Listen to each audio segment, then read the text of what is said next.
యువతకు ఇచ్చిన మాట ప్రకారంగా 16,347 మెగా డిఎస్సి నిర్వహించడం జరిగింది. ఇవాళ ప్రతి ఏటా కూడా ఈ మెగా డిఎస్సి నిర్వహించి ఉపాధ్యాయులతో విద్యారంగాన్ని దేశంలోనూ తొలి స్థానంలో నిలబెట్టాలనేది ప్రభుత్వం యొక్క ఆకాంక్ష. ప్రభుత్వ విద్యలో విద్యా ప్రమాణాలు మెరుగుపరిచేందుకు గాను 14 నెలలుగా నారా లోకేష్ బాబు సమర్థవంతంగా సంస్కరణలు అమలు చేస్తూ విద్యా విధానంలో వెలుగులు తీసుకొస్తా ఉన్నారు. చంద్రబాబు నాయుడు గారు ఆదేశాలతో నారా లోకేష్ గారు ప్రభుత్వ పాఠశాలల్లో విద్యా ప్రమాణాలు మెరుగుపరచాలంటే జనాభా ప్రాతిపదికన ఎంతమంది విద్యార్థులు ఉంటే ఎంతమంది టీచర్లు ఉండాలనే దాని గురించి బేరీజు వేస్తూ ఆ రకంగా ఫిలప్ చేయడం జరుగుతూ ఉంది.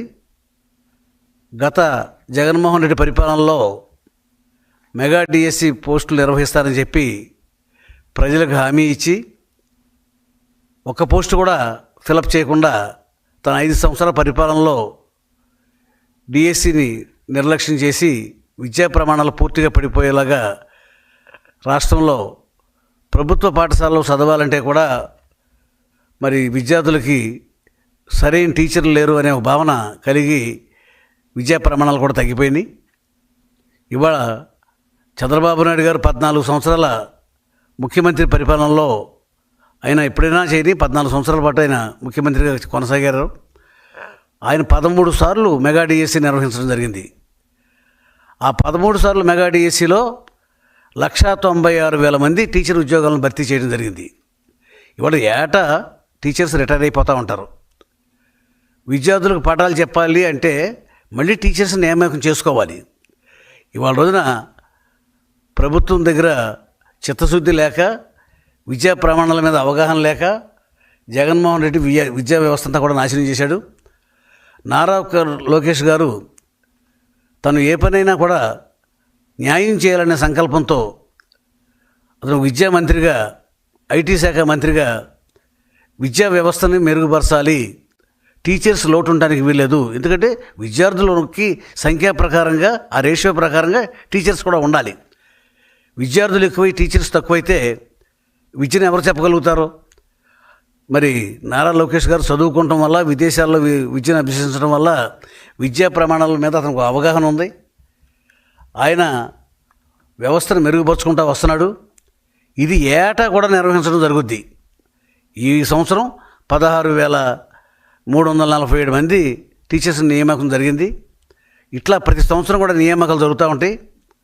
ఇంకా 80,000 మందిని భర్తీ చేసుకోవాల్సిన అవసరం ఉంది.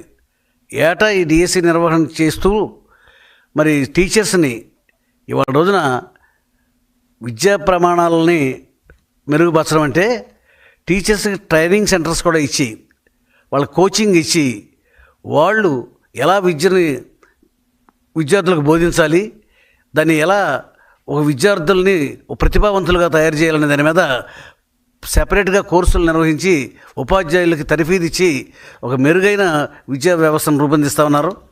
ఇవాళ రోజున అంతకుముందు సమగ్ర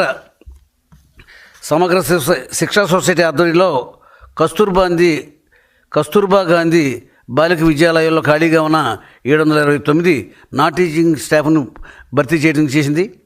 90 మంది ఎస్టీ యువతను కొత్త ఉపాధ్యాయులుగా నియమించారు.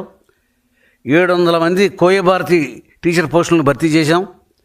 అలాగే జూనియర్ కాలేజీల్లో 700 మంది సిబ్బందులు సేవలు పునరుద్ధరించాం. 476 ప్రభుత్వ జూనియర్ కాలేజీల్లో 3,619 మంది కాంట్రాక్ట్ లెక్చరర్స్ పునరుద్ధరణ చేశాం. టీచర్లపై పని ఒత్తిడి తగ్గించేందుకు 6 రకాల బడుల్లో విధానం ఉండగా కూటమి ప్రభుత్వం వాటిని 9 బడులుగా మార్చింది. ఇవాళ రోజున 5 ఏళ్లుగా ఒక్క ఉద్యోగం నోటిఫికేషన్ చేయకుండా యువతను దారుణంగా మోసం చేసింది జగన్మోహన్ రెడ్డి ప్రభుత్వం. ఇవాళ టీచర్స్ని కూడా గౌరవం లేకుండా మరి బ్రాందీ షాపుల దగ్గర కూడా లిక్కర్ షాపుల దగ్గర వాడిని మద్యం దుకాణాల ముందు కాపలా పెట్టించారు. గౌరవప్రదమైన టీచర్లని మరుగుదొడ్లు కడిగించారు. అంటే టీచర్స్ని అటెండెన్సు మరుగుదొడ్లు కడిగించడం జగన్మోహన్ రెడ్డి హయాంలో జరిగింది. అది ఆ రోజులు టీచర్లంతా కూడా రోడ్డు ఎక్కారు.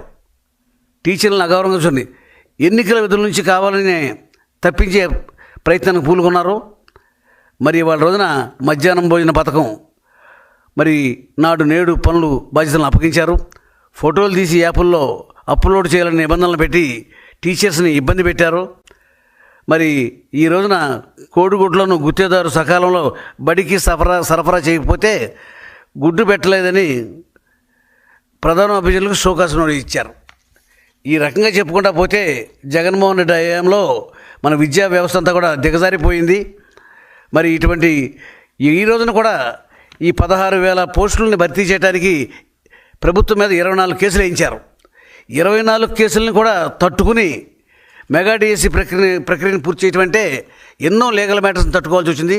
ఆ ఘనత కూడా నారా లోకేష్ గారికి దక్కుతుంది. ప్రభుత్వ విద్యలో ప్రమాణాలు మెరుగుపరచడం అనేది ఇప్పుడు ప్రధాన అంశంగా లోకేష్ బాబు గారు ఫోకస్ చేశారు.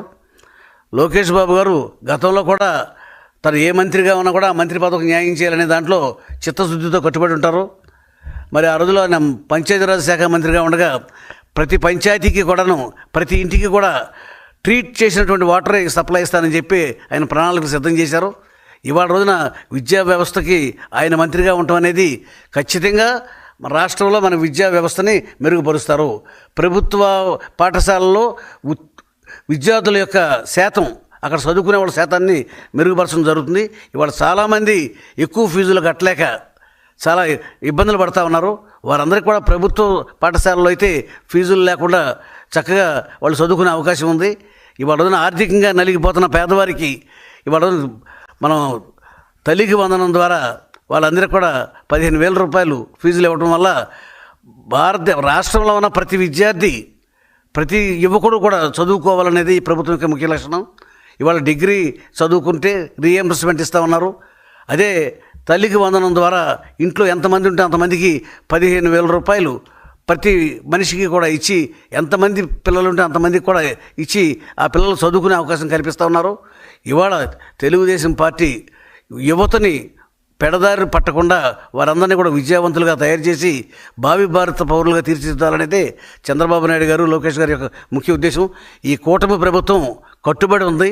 యువతను తీర్చిదిద్దటం అనేదే మెయిన్ ఇష్యూగా తీసుకుని వాళ్ళందరినీ కూడా చదవడానికి కావాల్సిన ఆర్థిక వనరులు ప్రభుత్వ పరంగా తల్లికి వందనం ద్వారా కానీ, ఫీజుల రీఎంబర్స్మెంట్ ద్వారా కానీ, ఇప్పుడు ప్రభుత్వ పాఠశాలల్లో మెరుగైన విద్యా విధానం, మెరుగైన టీచర్లను పెట్టి ఎక్కువ మంది టీచర్స్ లోటు ఉన్నటువంటి ఆ లోటుని భర్తీ చేయాలనేదే ప్రస్తుత ప్రభుత్వం యొక్క కూటమి ప్రభుత్వం యొక్క ముఖ్య ధ్యేయం. మరి ఈ 4 ఏళ్లలో, వచ్చే 4 ఏళ్లలో పూర్తిగా మరి అధ్యాపకుల నియామకం జరుగుతుంది.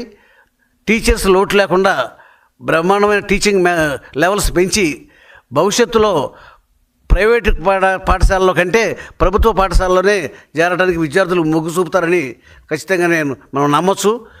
ఆ దిశగా ఈ ప్రభుత్వం పనిచేసుకుపోతూ ఉంది. ఈ 4 ఏళ్లలో మన రాష్ట్రంలో విద్యా వ్యవస్థ బ్రహ్మాండంగా మెరుగుపరుస్తారు నారా లోకేష్ గారు.